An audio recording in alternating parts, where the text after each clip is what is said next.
Yang pertama tentang silaturahim dan yang kedua hikmah dari silaturahim.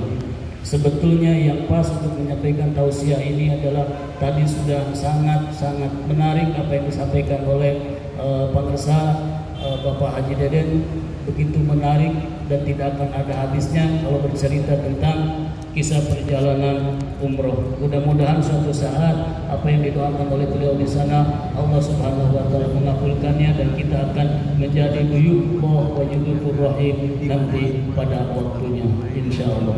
Bapak Ibu hadirin rahimakumullah, berbicara tentang silaturahim itu pas waktunya dibicarakan ketika di bulan Syawal. Setelah lintas dimanapun kita beraktivitas, baik di kantor pemerintah, di perusahaan, sekolah dan sebagainya, pasti di hari pertama itu dilalui dengan satu momen namanya halal bil halal, yang tujuannya halal bil halal saling membebaskan di antara kita selama bergaul, selama kita bertemu, selama kita berjumpa banyak kesalahan. Dan insya Allah kesalahan kita kepada Allah dengan lewatnya bulan Ramadan tadi sudah disampaikan, ibarat kita seperti bayi yang baru dilahirkan, bahkan kita lebih bagus daripada bayi. Tadi sudah disampaikan bahwa kalau bayi lahir tidak membawa amal, tapi kalau kita lahir seperti bayi, amal kita sudah insya Allah banyak dan kita tidak membawa dosa. Hanya hari ini kita ingin melengkapinya dengan saling memaafkan di antara kita.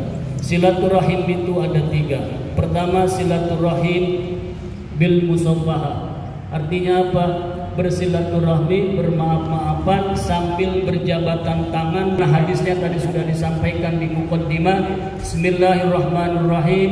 Ma min muslimaini yaltaqiyani fayatasafahani illa ghufira lahumma qabla ayyatafarraqa. Ya, tidaklah dua muslim bertemu lalu saling bersampunan Allah akan turun kepada dua orang yang bersalaman itu sampai berpisah dari tempat bersalamannya.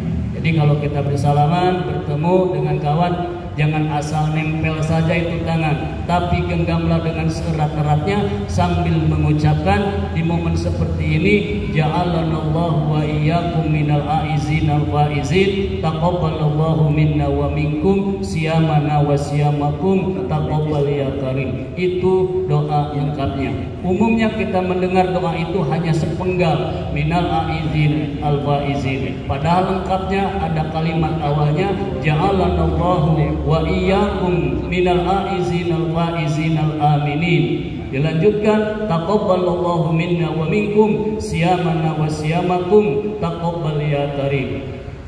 Hikmahnya diampuni dosa.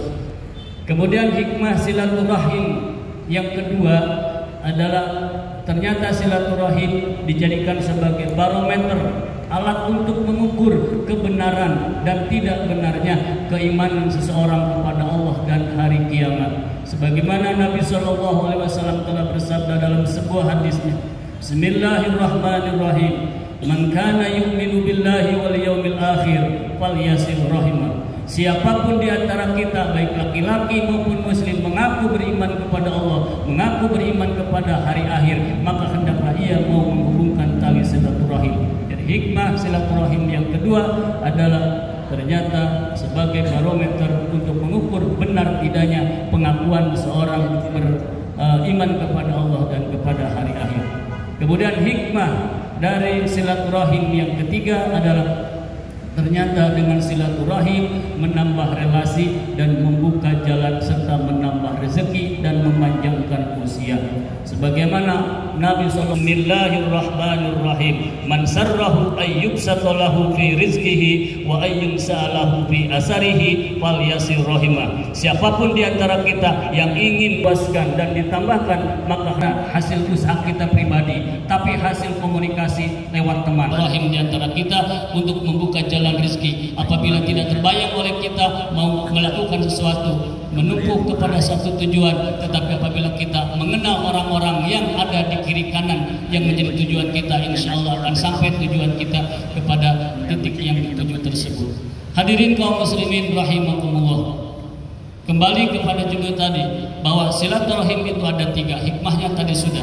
Hikmah silaturahim yang kedua adalah silaturahmi bila musafahah. Artinya apa? Bersilaturahmi tapi tidak sempat, tidak bisa bersalaman langsung, tidak bisa bertatap muka secara langsung. Bisa saja pertama karena jarak yang jauh, bisa dilakukan lewat komunikasi. Zaman sekarang bisa WA-an gitu kan ya, bisa IG dan sebagainya. Atau bisa juga titip salam. Nah, itu merupakan satu jenis silaturahim yang tidak memungkinkan kita berkunjung langsung, kita berjumpa langsung, kita menyampaikan pemohon secara langsung, maka via media, bisa medianya, media alat komunikasi, bisa medianya lewat teman, titip salam dan sebagainya. Dan yang ketiga, ini yang tidak boleh terjadi. Apa? Musaffahah la silaturahim. Apa? Salaman-salaman nanamah tapi hatekna patokeng-tokeng. Leungeun masa salaman, ya, tapi hati tidak saling menyapa, tidak saling memaafkan. Bisa saja terjadi. Kenapa? Bisa saja dua orang itu bersalaman karena ketemunya di tangga. Yang satu mau turun, yang satu naik, padahal bermusuhan. Wayahna da bulan Syawal, salaman minal aijil, padahal hatena mah henteu. Atau ketemu di sawah, di galengan sawah. Jadi itu kan dia kan itu ketemu di tengah sawah. Ari kan itu gejebur, kan dia gejebur, akhirnya salaman.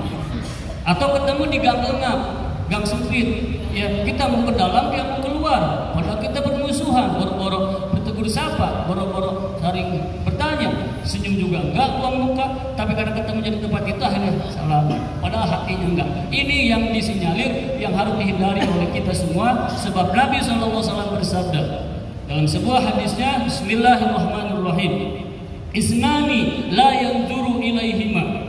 Ada dua golongan manusia yang tidak akan Allah pandang, tidak akan Allah lihat nanti di yaumul qiyamah.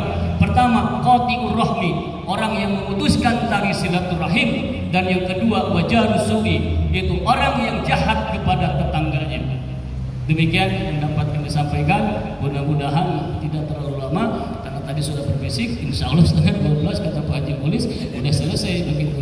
Mudah-mudahan ada manfaatnya, khususnya buat yang pribadi dan juga buat para jamaah semuanya. Subhanaka Allahumma wa bihamdika asyhadu an la ilaha illa anta astaghfiruka wa atubu ilaik. Assalamualaikum warahmatullahi wabarakatuh. Semua yang mendengarkan mendapatkan hikmah dari beberapa hal yang disampaikan oleh Pak Ustaz terkait silaturahmi tadi ya Pak, Bapak Ibu semua. Sebelum kita bermusyafahah, berhalal bihalal, bersalaman, kami persilahkan kepada Pak Ustadz Imam untuk memimpin doa terlebih dahulu ya, sebelum kita bermusyafahah. Pak Ustadz, maka